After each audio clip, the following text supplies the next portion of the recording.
Fala, meus arretados, tudo bem com vocês? SPFC arretado na área e hoje em dose dupla para falar do empate que ocorreu ontem entre Sport e São Paulo, não apagaram as luzes, esse empate super importante dadas as circunstâncias do jogo, e depois também quero falar de mais uma classificação para as fases finais do time feminino, esse time feminino que não para de surpreender, outra semifinal do Campeonato Brasileiro, vai enfrentar o Corinthians, então vamos falar muito disso depois da vinheta, então solta aí o som.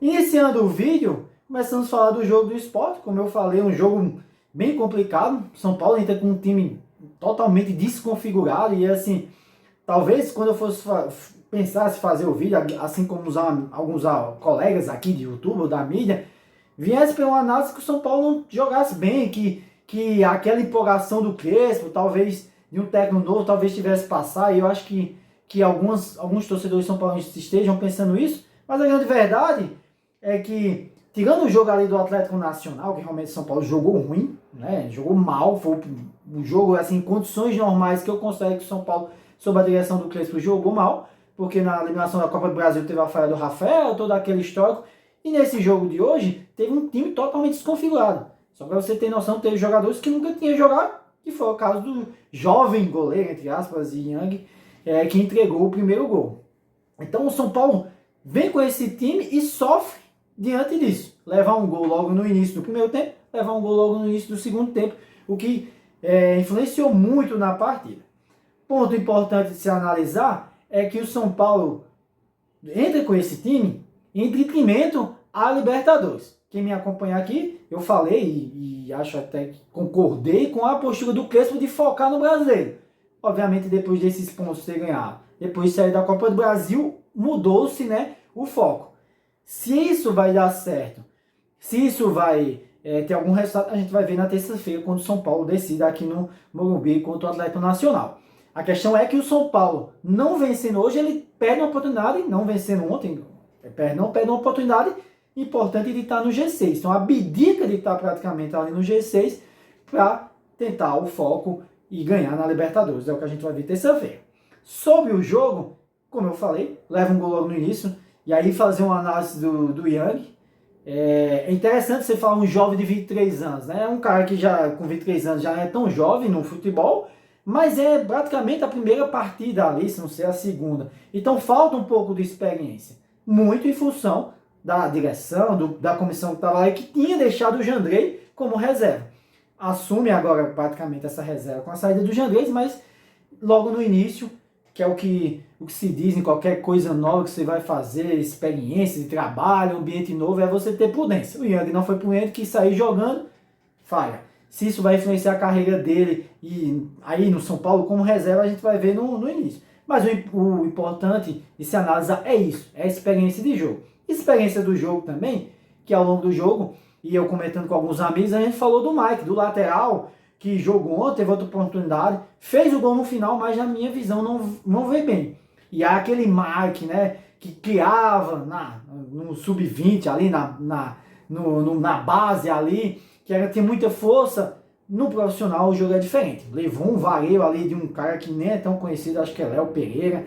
Então precisa evoluir, precisa mostrar mais. Foi coroado com um gol no final, o que pode, né, dar, vamos dizer assim, um ano para mostrar que ele é melhor do que o Cedric, que na minha visão é isso. Sobre a base, importante também frisar, e aí a análise do jogo, que o São Paulo, no primeiro tempo, que faz um primeiro tempo muito abaixo, né, depois da falha do goleiro, mas não consegue ali impor algum perigo, principalmente com os atacantes de Leno e o Tap. E no segundo tempo, né, mudando ali, entrando o Lucas e principalmente o Henrique Carmo, o São Paulo consegue reação, jogadas ofensivas, vai para dentro. Henrique Carmo, que, pasmem, aí eu vou abrir um parênteses aqui, até porque alguns colegas meus pedindo, mais um que já está meio que alinhado para vender. E aí, do que eu falei, a gente começa a analisar. Você contrata dois atacantes, como o Leno e o Tapia, que não estão fazendo nada, que ontem mostraram que vai ser difícil, pelo menos ajudar o São Paulo. E em contrapartida, a diretoria fica vendendo a base a preço de banana e de forma assim desfreada. Quando você olha, né, o Henrique Carmonte, do jeito que jogou, com certeza você pagando pela capacidade que o Crespo tem, como é que seria o Lucas Ferreira jogando? Com certeza ia jogar muito. Como é que seria o William Gomes se ele estivesse aqui? Como seria também o nosso Matheus Alves? Então, olha a quantidade de jogadores que o Crespo, um técnico com muito mais competência, tinha como trabalhar, tinha como usar esses jogadores e ser mais efetivo. Mas a diretoria, como eu já falei, amadora, a diretoria prefere vender esses jogadores de uma forma rápida e com pouco dinheiro e contratar jogadores que não estão nem se vindo em outros times. O caso do Dileno, que estava no Cruzeiro. Então fique de olho, mais uma vez, esse Henrique Carmo entrou, esse menino, uma joia, mas para dar visibilidade e daqui a um tempo pode ser outro que esteja vendido. E aí, fechando esse parênteses, o segundo tempo do São Paulo, como eu falei, muito bom, mas que mostra também a capacidade do Crespo, que está muito acima, porque viu que o time não funcionava no primeiro tempo, modificou no segundo tempo, obviamente botando algumas peças que são melhores, o caso do Bombadilha, que para mim hoje é o melhor meio de campo do São Paulo, talvez se não o melhor jogador, o Lucas, que com uma perna, muito tempo sem jogar, ainda consegue decidir, é um cara totalmente decidido, faz um gol de cabeça quando você nem se espera, enfim, e no finalzinho o coroado com o Mike com gol e empatando.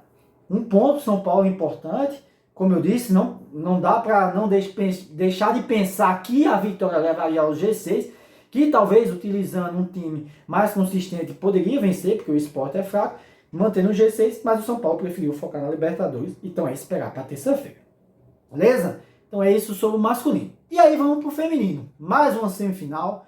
Feminino eu não consegui acompanhar, era um jogo no Morumbi, eu tinha vontade de ir, não consegui ir. E feito o Ferroviário, que é um time muito forte, quem não acompanha, o time Ferroviário é um time muito forte, já foi campeão e tudo brasileiro feminino. E o São Paulo começa ali no primeiro tempo, onde o Ferroviário domina, faz um gol, tem bola na trave, então podia até não ser um placar mais elástico, um gol que é uma falha ali do sistema defensivo, não tem falta ali da volante, se vocês quiserem acompanhar aí. Depois a bola enfiada nas costas da zaga, depois outra bola cruzada. Mas o mais importante e interessante desse time, que mesmo sem grandes reforços, é que o time consegue sempre brigar, sempre saber o que está fazendo com o técnico Thiago ali, e consegue a recuperação, faz um gol, um cruzamento da Caldeirão e da Crivellari, que foram as contratações, empate e decide nos pênaltis.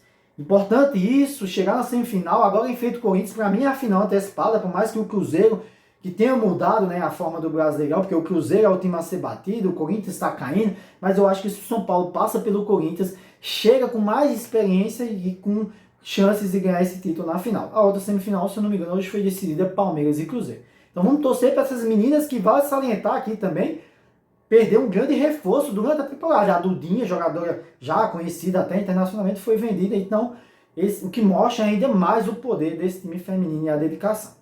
Beleza? Então é isso. Vamos se preparar. Do masculino, terça-feira, não vou conseguir ir no jogo, mas vou estar ligado. É classificação, tem que torcer. E também, se eu não me engano, no meio da semana tem uma decisão da Copa do Brasil do feminino. Então é ficar ligado, que é as duas vitórias. E com certeza a gente vai estar aqui sempre falando do São Paulo com coisas boas. Beleza? Então é isso que eu tenho para falar. Uma ótima semana para vocês e fiquem com Deus, arretados.